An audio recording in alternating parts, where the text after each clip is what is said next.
We often talk about climbing mountains as a way of describing a challenge, but for a local teen, reaching the summit became very real. Yeah, Christian Nutter, graduate of Science Hill High School, conquered one of the tallest peaks in the Swiss Alps after months of training and sacrifice. News Channel 11's Brooke Malott joins us in studio with more information about Christian's journey. Brooke? Now, the Appalachian Mountains right here in Northeast Tennessee may not stand as tall as the Alps, but for 19-year-old Christian Nutter, taking on and climbing the legendary Matterhorn in Switzerland was just another check off the bucket list. Like in the morning, it feels like you're still dreaming. It's just like, oh my goodness, I'm actually doing it. Like, you're like walking on a cloud. I wanted to sit up there and take it all in, but we can only spend, about 5 minutes. Some of the best 5 minutes of my life. What began as a background of family hiking trips and a high school graduation trip soon became a dream worth chasing.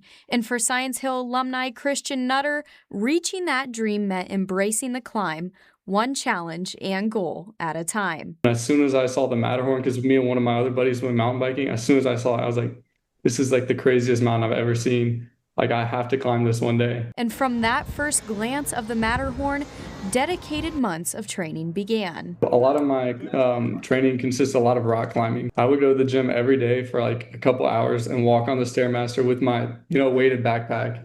I did that for about 8 months. But as quickly as training took off, the awaited day arrived even faster, filled with adrenaline and excitement to summit the over 14,000-foot mountain, totaling 3 hours to the top and another 3 going down. You have to wake up at like 3 a.m. because if you don't get to the top at a certain time, they'll make you turn around. Recently, it's been super dangerous on the Matterhorn. It's been like one of the deadliest years, because of how hot it's been. Whenever you're climbing down a mountain, you go down face first. Unlike you're climbing down a ladder, you don't go down backwards, you go down first. My legs were shaking so bad, but he kept having to push me like, we gotta go, we gotta go. It was especially scary on the way down and on the way up when you got to the top.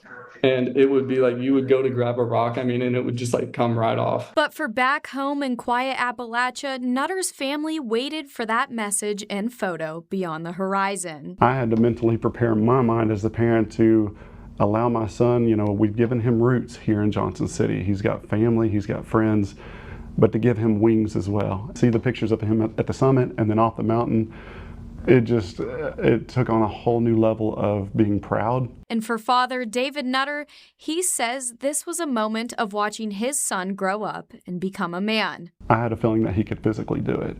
It just makes me think back to when he was a little kid, summiting these little mountains around here, bigger mountains out west, and now the Matterhorn. My son made a comment that you can do anything you set your mind to, and I've really watched that come to fruition with my son. So a message that he sends out to people in our Tri-Cities community is that anything that you set your mind to, you can do it.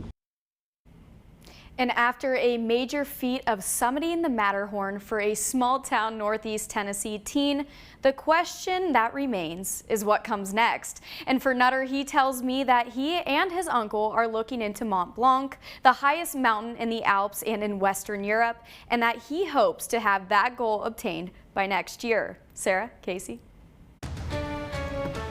Amazing stuff. Congratulations to that young man. And how about this?